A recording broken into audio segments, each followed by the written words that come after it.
Ini adalah helm Jitsu JS1, helm yang harganya murah, tapi kualitasnya tidak murahan. Nah, di sini saya ingin sedikit review saja helm ini selama beberapa minggu saya pakai. Sebelum kita lanjutkan review helmnya, jangan lupa juga bantu channel ini dengan klik tombol subscribe serta nyalakan loncengnya, karena satu subscribe dari Anda itu sangat berarti untuk channel ini. Jadi, saya sudah pakai helm ini selama beberapa minggu. Dan menurut saya, untuk helm dengan harga 350 ribuan, helm ini tuh nggak kalah sama helm-helm KYT atau NK yang harganya 450 ribuan, macam KYT Kyoto atau Ink Dynamic. Walaupun harganya murah, helm ini secara kenyamanan sudah lumayan oke. Nah, di sini gue mau sedikit sharing aja owning experience selama pemakaian helm ini, baik plusnya ataupun minusnya. Nilai plus yang pertama tentu saja bagian desainnya. Ini alasan gue beli helm ini. Dengan harga 350 ribu, kita bisa dapat helm yang desainnya udah oke banget lah. Ini desainnya nggak kalah keren kalau kita bandingkan dengan NJS Kairos yang harganya 750 ribu. Di sini kalian bisa lihat untuk spoilernya ini udah gede banget, jadi nggak perlu tambah-tambah lagi spoiler. Terus di bagian atasnya ini juga ada lekukan-lekukan kayak gini nih. Ini detail kecil yang menurut saya bikin helmnya tambah keren. Untuk visornya ini bawahnya sudah pakai iridium blue, jadi kalian nggak perlu beli lagi visor iridiumnya, kecuali kalian mau ganti visor iridiumnya pakai warna lain. Catnya juga ini rapi banget, kelihatan mengkilap banget kayak helm-helmnya NHK. Selanjutnya kita bahas bagian dalamnya. Walaupun harganya 350 ribu, tapi mekanisme pengecualiannya sudah memakai double D-ring. Yang biasanya double D-ring itu cuma ada di helm-helm yang harganya di atas 500 ribu. Dan untuk tali strapnya sendiri, ini kualitasnya lumayan bagus, tebal dan halus.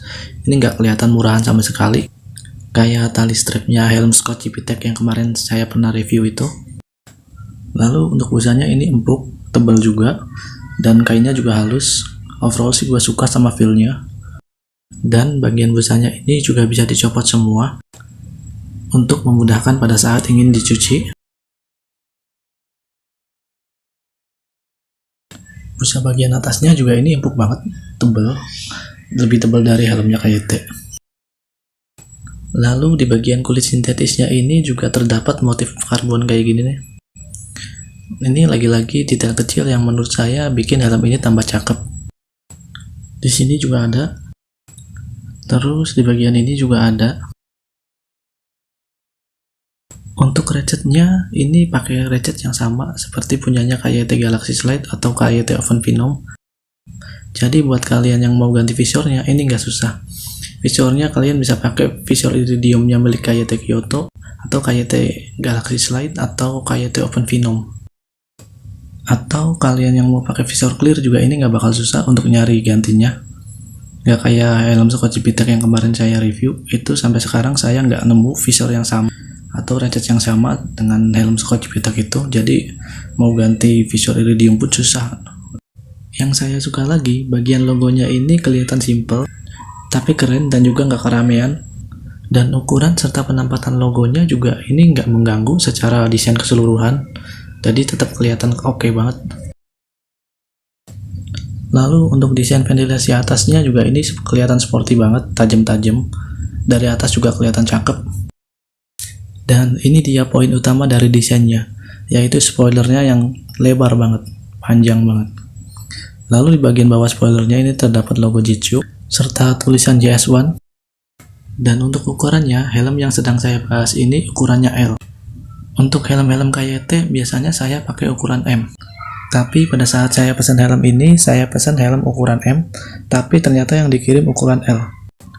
Untungnya ukuran L-nya nggak terlalu besar, ini pas di kepala saya, walaupun agak kurang ketat kayak ukuran M.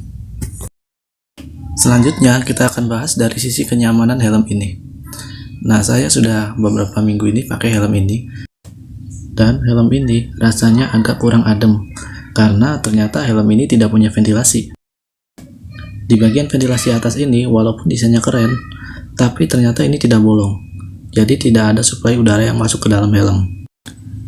Begitu juga di bagian bawah spoiler ini tidak ada lubang untuk udara keluar. Ya, walaupun helm ini agak kurang adem, tapi helm ini nggak sepanas helm Scott GP-Tech kalau dipakai. Ini masih cukup nyaman menurut saya, berkat pemilihan kain yang mereka pilih. Walaupun agak kurang adem, tapi ini nggak sampai bikin kepala keringetan atau bikin kepala gatel gitu, kayak helm Scott Civitek. Selanjutnya dari sisi kekedapan helmnya, helm ini pada saat dipakai riding dengan visor terbuka, memang ada suara siulan masuk. Di kecepatan 40 km aja ini suara siulannya udah kedengeran banget. Tapi kalau kita pakai helm ini dengan visor tertutup, helm ini lumayan kedap. Di kecepatan 80 km per jam aja ini masih lumayan oke lah. Ya walaupun memang tidak sekedap kayak Kyoto. Jadi dari sisi kenyamanan, helm ini menurut saya lumayan oke. Memang ini nggak senyaman kayak Kyoto dari sisi keademannya, dari sisi kekedapannya. Ini memang tidak senyaman kayak Kyoto, tapi dengan harga 350, menurut saya ini sisi kenyamanannya udah oke banget lah. Untuk fittingnya sendiri, helm ini menurut saya oke. Jadi nggak ada bagian yang ngatung, nggak ada bagian yang seret di satu sisi. Dipakai ini lumayan nyaman, mungkin karena busanya tebal juga. Jadi untuk fitting kan biasanya cocok-cocokannya. Gue pribadi agak kurang suka sama fittingnya helm-helm NHK, karena biasanya helm NHK itu bikin kepala bagian belakang atas gue itu sakit. Kembali lagi, jadi ini opini pribadi gue aja, bukan berarti helm NHK jelek. Seperti yang saya bilang tadi, masalah fitting ini kan cocok-cocokan. Ya, secara kualitas NHK jauh lebih baik dari helm ini. Tapi gue pribadi memang tidak cocok secara fittingnya di helm NHK. Jadi ini tidak bermaksud menjelek-jelekan helm NHK ya. Ini cuma opini pribadi gue aja. Di helm ini juga ada detail-detail kecil yang bikin saya seneng lah sama helm ini. Pertama, untuk pin pengunci yang ini nih, posisi kecil ini posisinya tepat di tengah. Helm Scott Civitek itu posisinya agak miring, tapi ini tepat di tengah. Selanjutnya di bagian logonya ini, sama di bagian logo atas ini terbuat dari karet loh. Ini bukan stiker, ini karet. Dan yang paling saya suka, selain dari desainnya, yang paling saya suka dari helm ini adalah bagian busanya. Busanya ini cukup tebal, empuk, dan nyaman. Kainnya juga halus, di pipi tuh enak banget, dan ini kainnya nggak bikin panas. Jadi untuk harga 350.000, menurut saya ini terbaik lah. Untuk bagian visor iridiumnya, ternyata ini tidak terlalu gelap. Dipakai malam hari juga ini masih oke banget. Di sini kalian bisa lihat sendiri, kardus di situ masih kelihatan jelas banget kan. Nah, gue akan kasih lihat juga.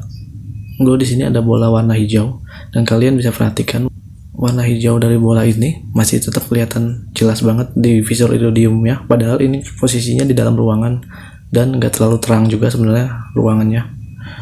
Nah, kalian bisa lihat sendiri, ini masih kelihatan jelas banget bolanya. Jadi helm ini untuk riding malam pun ini masih cukup oke, masih kelihatan cukup terang.